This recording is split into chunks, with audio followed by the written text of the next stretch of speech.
Hi, this is Mark Andrews with Pega. Welcome to the Way Forward in Financial Services. Today, we're going to be talking about the need for banks to enable more distributed and flexible operations. With me, I have Steve Morgan from London in the United Kingdom. Welcome, Steve. Hey, thanks, Mark. Welcome from a sunny, nice summer weather, London. Well, I wanted to have Steve come and join us today to talk about this particular topic because he actually ran a 1,000+ person retail and commercial lending operations team that was distributed across Australia and India while he was working at ANZ Bank before joining Pega last year. So Steve, can you talk a little bit about some of the challenges that have been surfacing with banks in their operations environments as they've been trying to deal with this crisis? Yeah, thanks, Mark. I mean, firstly, anyone running operations, the first thing you think about is your capacity. And obviously, all of our clients and banks have been hit hard when they've had to close down branches, close down call centers, or had limited availability as they've not been able to work because of the restrictions we've had. So immediately it raises two massive issues for them. First is being able to shift work around, move it to different places, different people, reprioritize it, reallocate it, but also around the service and the stress that you become under because you've got your own service issues because of capacity, but then your clients are their actual customers calling in with many different things they need help with, whether it's access to cash, whether it's lending inquiries, general inquiries. So there's those two things coming together, really hitting people hard. So how are banks thinking about addressing these challenges? What can they do to enable operations teams to more easily redistribute work across different teams and reallocate resources across the organization, recognizing they may even have to pull in people to do types of work they may not used to be doing or may not even have the appropriate training for?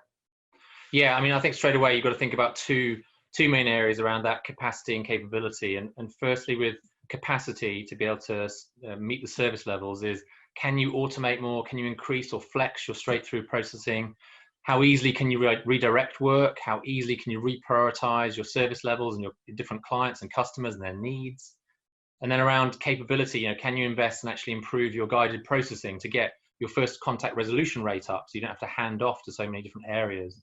Can you improve your ability to upskill people and route things better based on their skills so you can get that service done as best you can? So what's the holy grail here for the banks and what ultimate value will this provide them? So the first thing in any period of service pressure or change is you've got to think about the customer experience and how you can improve the customer experience and those service levels. So the net promoter score, the amount of effort a customer has to put in, that's got to be the first target. And then immediately after that is actually the revenue side, protecting the revenue. People often think about operations as cost center, and it is, and that is very important to do things effectively in a cost efficient manner. But it's also a critical area for any bank of protecting and helping grow their revenue. So even in times like this, you've got to be ready to sell and able to do it well. And is this a now problem or is this going to be more of a new normal thing? I think it's a now problem, and it's something that's we've been working with clients for a while in terms of improving and working on operational improvements end to end.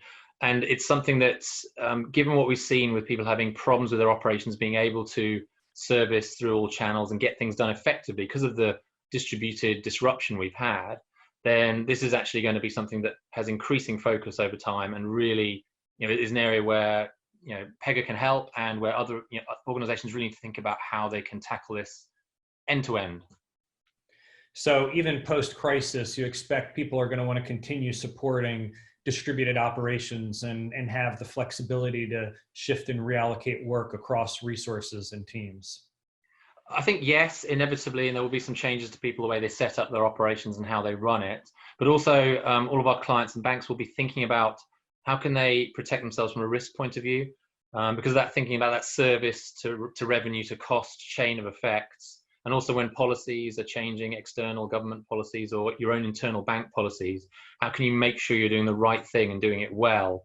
So there's a risk angle as well as service revenue and cost to this, which means it's going to for sure be something that's with us for the long term.